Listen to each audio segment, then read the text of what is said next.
Hello there, and welcome back to another video. And today I will be speed building and reviewing LEGO set number 75957, the Night Boss from LEGO Harry Potter. Now this set has 403 pieces, and that comes with 3 minifigures, and of course it is right here.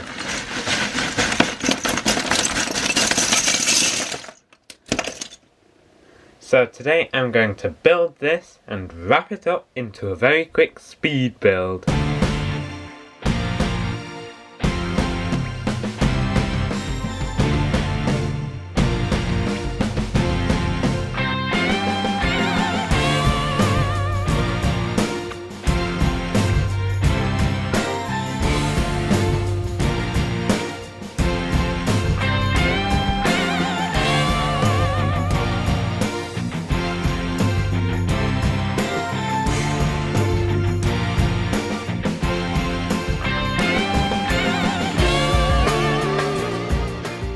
So here is the completed build. Build time today was just over 35 minutes, and let's just jump straight into it. So of course you get a minifigure for Harry, since he is the main character of the franchise.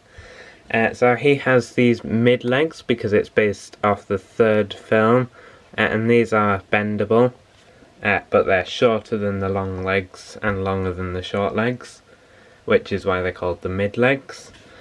And then he's got this torso, which he was wearing in most of the 2019 sets. You can see there's some metallic printing for the zip there, and some nice creases on his top. There's a couple of creases around the back. They're a bit harder to see because it's black on another dark colour. And then of course he has one of these wands, just a standard dark brown wand, and then he has this slightly older expression with a subtle smile, and then an angry face on the back, and then of course he has his scar, and then it's just a nice hairpiece that does have a cutout for the scar, and that's a nice minifigure. This is Shunpike, the conductor of the boss, and you can see he's wearing his purple uniform there. It's just plain purple legs, of course they are bendable, and then his torso is actually very detailed because there's creases, there's some buttons there, some buttonholes there, and then he has his ticket reader there, which is actually metallic. So that's a nice detail. Just some creases on the back. So not much there. He does have a slightly... his face looks slightly angry, which you didn't really see on him in the films. I think they could have done more of a smiling face. But I don't really mind that. The hat is really nice because... although it's not dual molded, they did do the printing very well, with the black at the bottom and then the red stripe, and then of course most of it is purple. This is Ernie Prang, the driver of the night bus, and he has just these dark tan legs. Again, quite a lot of detail on his torso, and you can't really see it. Oh, there you go, you can see all like the stitching and knitting on his cardigan, so that's really good. You can see that again over on the back, just there, with some creases and some more stitching, and also the creases on his tie.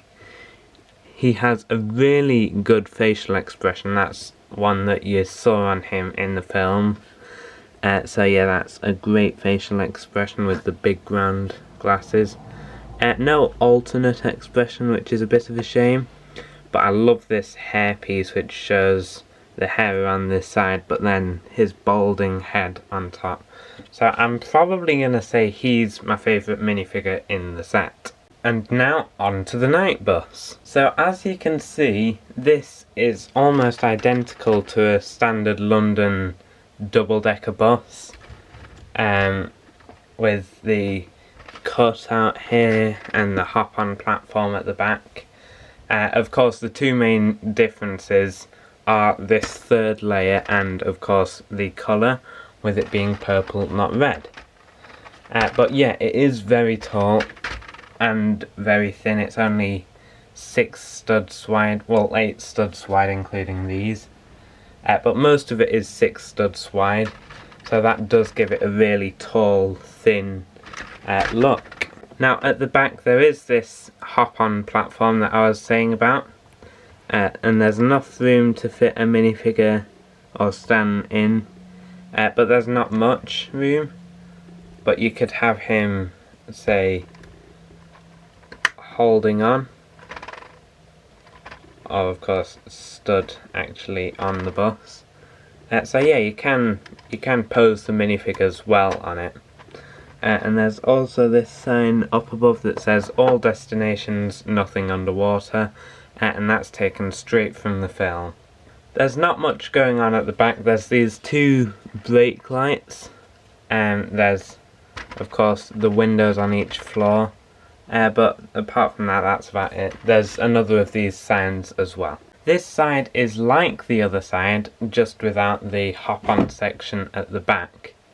So I don't really think there's anything more to say about it. I think the front does look very good because there's this night bus sign, and then there's the grille and these slopes with the lights and the number plate. I think that's the same as the film, but I'm not sure what it means, OLD 717. So if you do know, please let me know in the comments below. There's also these cheese slopes, which means it is very low to the ground. But yeah, I think the front looks very good. Also, before I forget, I really like these wheels with the purple centres.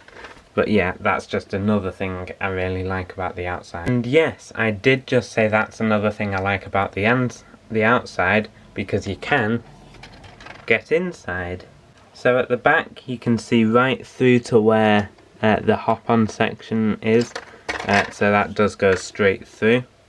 And then there's this doorway which isn't actually big enough for a minifigure to fit through. In fact, I don't even think it's big enough for a smaller minifigure to fit through, but that's okay.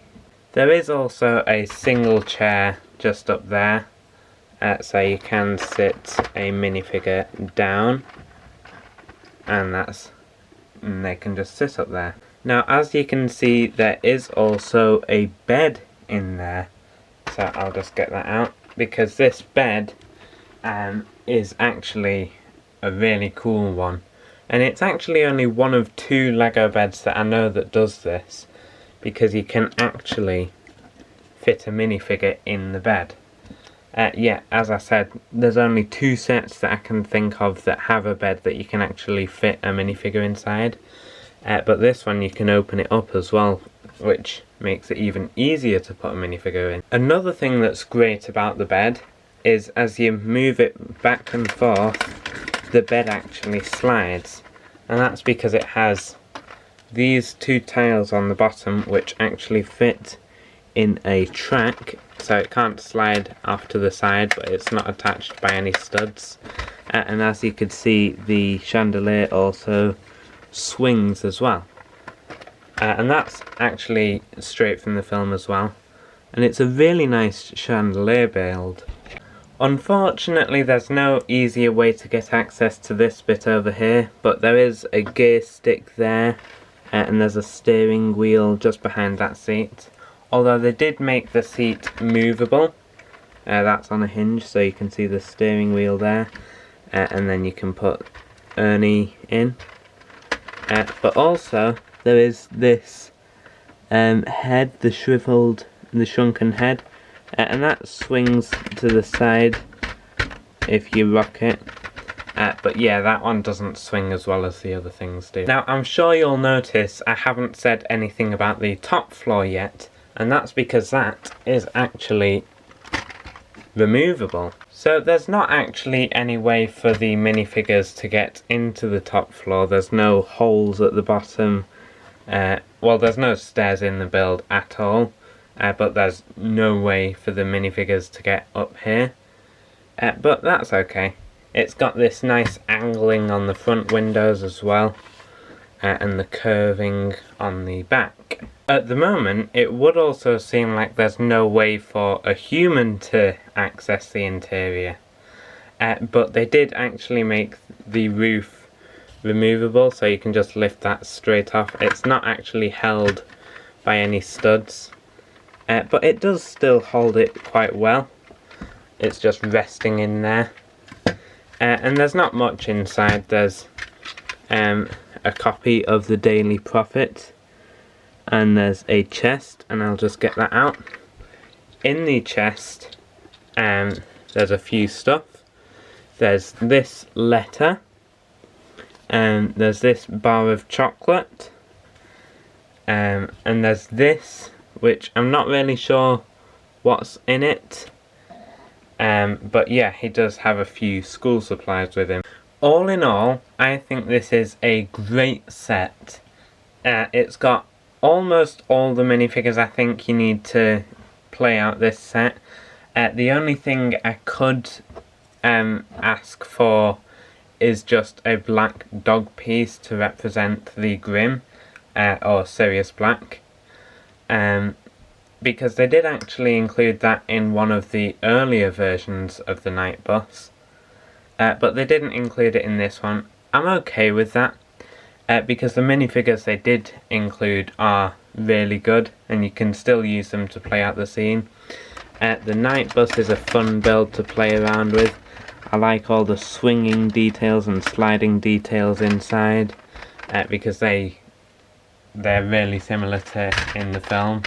And I also like how you can open the side to get access. It's not just you lift off the roof and then you're trying to get your fingers in there. It's a lot more accessible this way, especially if you take the roof off as well, because then you can fit it, you can get in really easily. This section isn't too bad. I mean, it's not the best. It's got a few good stuff in it, but yeah. Thanks for watching, and I'll see you next time.